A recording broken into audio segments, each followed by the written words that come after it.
Right, so in this video, we will see about programming a Raspberry Pi Pico using an online simulator.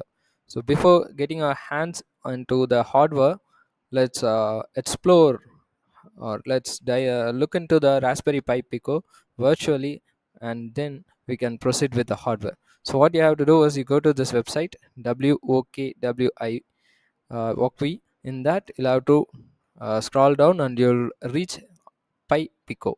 Click that, and if you scroll down you can see few projects mentioned here, but these are all based on uh, C programming. So we will scroll down, and here you can see some micro python examples. You can either open this and explore, or you can start with a simple micro python program. This is a micro python, right? So here they have mentioned some programs, so let's delete, and let's try a simple program as usual, blinking an led. So what I'm going to do is I'm going to blink an led. I'm going to write a python code, and this is the hardware emulated, and you can connect different other hardwares to this, like you can collect an led, you have a push button, resistors, and so many such things available in the simulator. You can use these. Right here for our s- uh, example, let's consider a simple led, and let's connect it here. The main advantage here is that when you bring your cursor near to this holes, the soldering holes, you can see the type of or the role of the pins played by this Raspberry Pi Pico mentioned here. For example, this particular pin is GP0, which is general purpose register number 0. And if you bring down, this is GP1. So this is register 1, general purpose register. You'll get to know what is general purpose register in our theory class. For now, remember it as general purpose registers. And if you scroll down, ground. Again, if you move down, you can see different pins, right? So there is you already saw ground 1 here, there's another ground. Likewise, you have different options. We just went past ground 3, 4, and other things. We have power supply here, right? So this is 3.3 enable, this is a 3.3 voltage, right? So usually to power this particular Raspberry Pi Pico, we use USB. Here in simulator, it's implied that it is already been connected, so you don't have to connect extra. Now let's look into the led connection. So this is anode, so anode should be connected to the positive. Let's take GPU 0. Yeah, so to avoid confusion, I'm going to change the color of the wire to red. So red means power supply, so that is what it implies.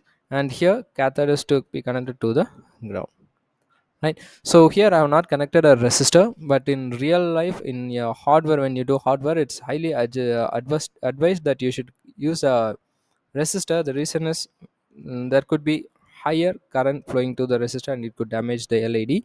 Here, since in the simulator or generally in Raspberry Pi Pico, the current ratings will be low comparatively, so I have not used a resistor, right? So let's write a program. I'm going to copy paste to avoid wastage of time.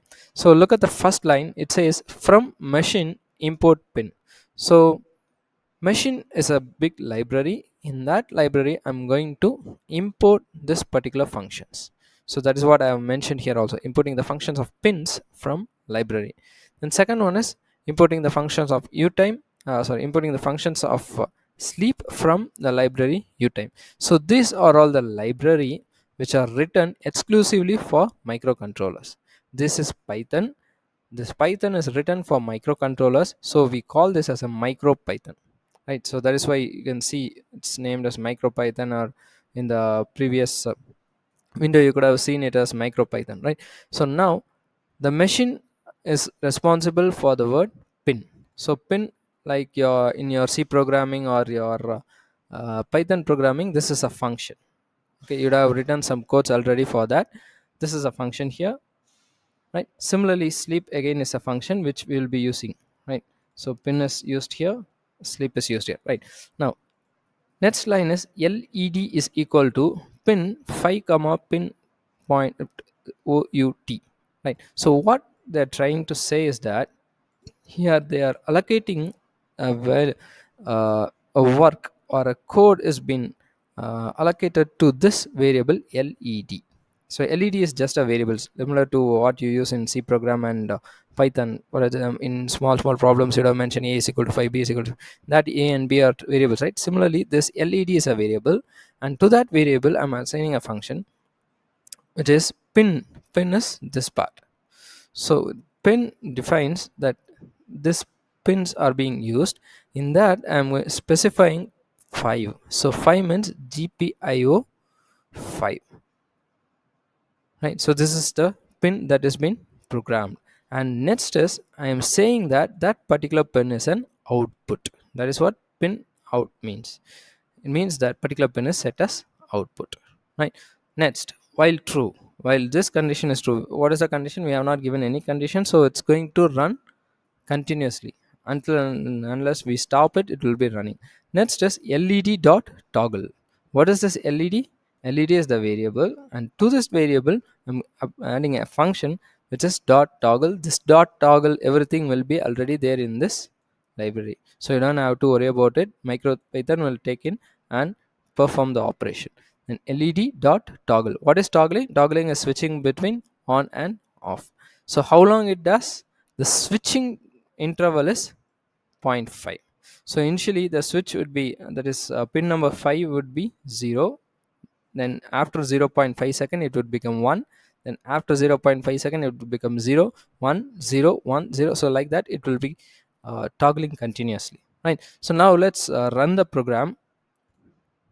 I started running the program. The program as executor is executed, but the output is not coming. The reason is, here we have connected the LED to GPU 0, whereas in program we have mentioned 5. So if I remove 5 and if I put 0, now if I run the program, you can see the LED blinking, right? So this is a very simple experiment. Like this, there are so many such hardware, you can explore more.